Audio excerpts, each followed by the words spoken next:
what an extraordinary day yesterday for all of us at the Salem News Channel, the Salem Radio Network, as Vice President J.D. Vance stepped in behind the microphone on the Charlie Kirk Show. Had some fantastic conversations, interviewed lots of different notable names, had his own beautiful commentary. One of the interesting conversations I wanted to bring to your attention was Andrew Colvett, who is the executive producer of the Charlie Kirk Show. Vice President Vance spoke with him about what they were trying to accomplish there with Turning Point and its future in number 56, Paul, if you would, please. Yeah, one of the things I really hope is that this assassin didn't silence Charlie's movement, and I think that's the best way for us to honor him is to keep it going. You're one of the critical people at TPUSA. Tell us a little bit about Charlie, but also about what you've seen in the wake of Charlie's assassination.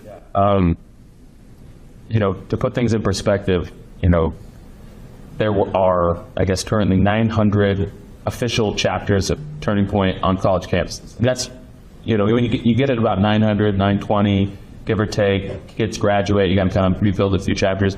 That's about what you're going to get to. And we have 1,200 high school chapters, which is our big new initiative. We're really proud when the high school chapters eclipsed the college chapters, because we were known as the college thing.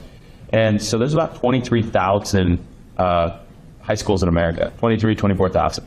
And I'll never forget this. This is a really funny moment a couple weeks ago in Aspen. And Charlie was like, we are going to have a Club America, which is the high school brand, on all 23,000. He didn't know the number. This is actually part of the story. We're going to have it on every high school campus in America.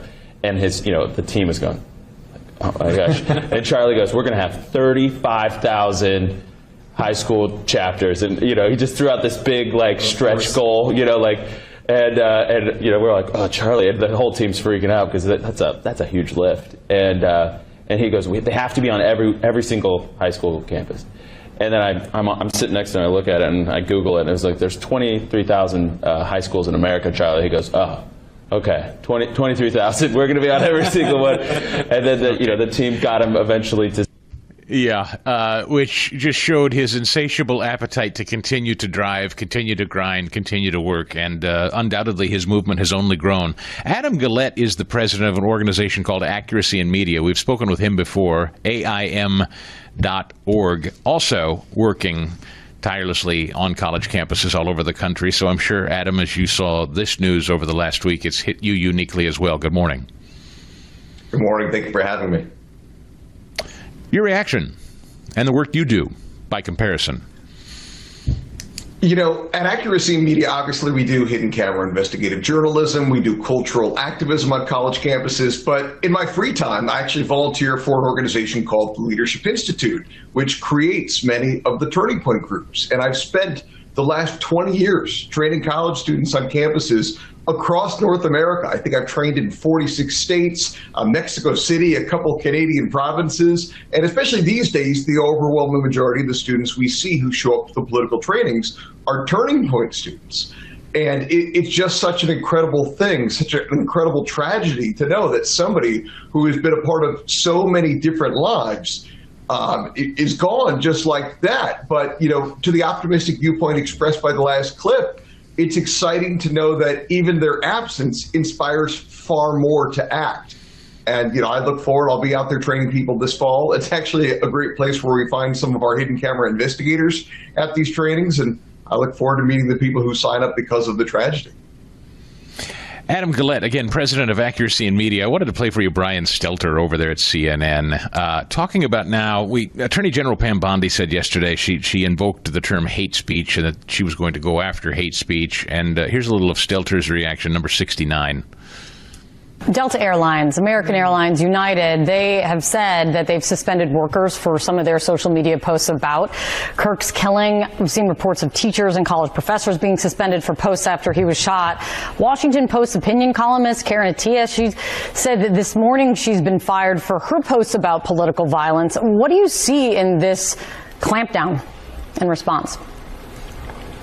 Yeah, and some of Karen's posts about political violence were trying to point out that there's a long history in America of political violence. She says that her posts were called unacceptable by management and she was fired. So that's an example of the Washington Post. And at this point, there are hundreds of examples of people being fired from their jobs. Most of these people are not public figures. They were anonymous until a few days ago when this conservative campaign organized online. Now, here's an interesting thing, Adam. I am all for, if people are being odious online and they think they should just hide in the shadows, if they get called out and they're shamed for it or their company fires them because they've been ugly, I have no problem with that.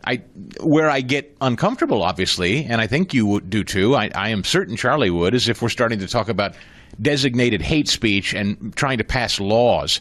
If people want to police themselves, save me this whole, they were private citizens.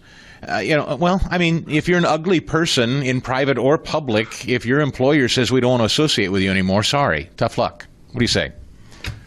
Well, obviously, Inaccuracy in Media, we're known for our shame campaigns against hateful students on college campuses. But we would never support laws banning their speech. We would never support prosecution against people's hateful speech. In many ways, I love the freedom of speech, if only because then I get to learn who the hateful radicals are, who I know I don't want to invite over for dinner. What we're doing right now is identifying educators, people in K-12 education and higher education, who celebrated murder.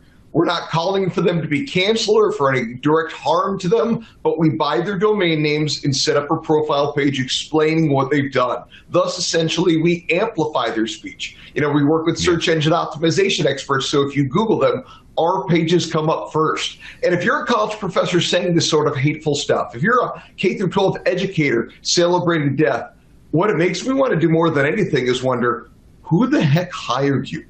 What kind of vetting process was done that you brought in a college administrator or that you brought in a superintendent who celebrates murder? Were you clueless in the hiring process, or was their radicalism appealing to you?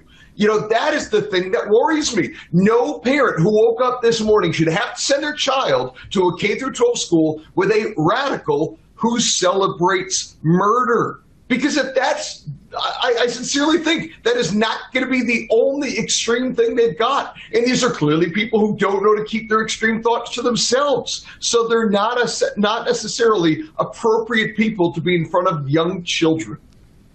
And Adam, I get the question, well, what are we supposed to do, Stigall? If you don't want to make laws against this stuff and you don't want to hold these people accountable, what are we supposed to do if Clemson doesn't fire the hateful professor who says Charlie Kirk had it coming or whatever? Respectfully, I say, why the hell would you send your kid to Clemson? That's my short answer, Adam. Yeah, that's exactly it. It speaks to the radical rot that exists, sadly, both in K-12 and in higher education. I saw a school district out in Oregon where a teacher had celebrated the violence, celebrated the tragedy, celebrated the murder, and the superintendent said, well, that's what they want to say on their own private time. Well, that's all I need to know.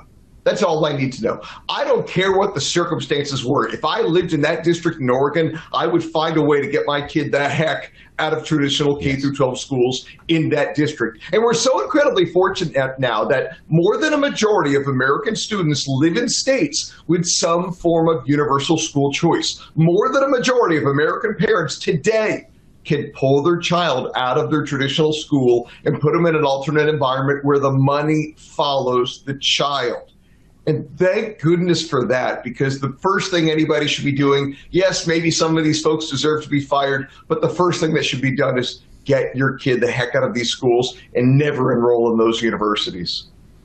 So beautifully said. Adam Gillette, again, president of Accuracy in Media. People can find your work at aim.org, aim.org. Adam, I really appreciate your time this morning. Thank you for your work.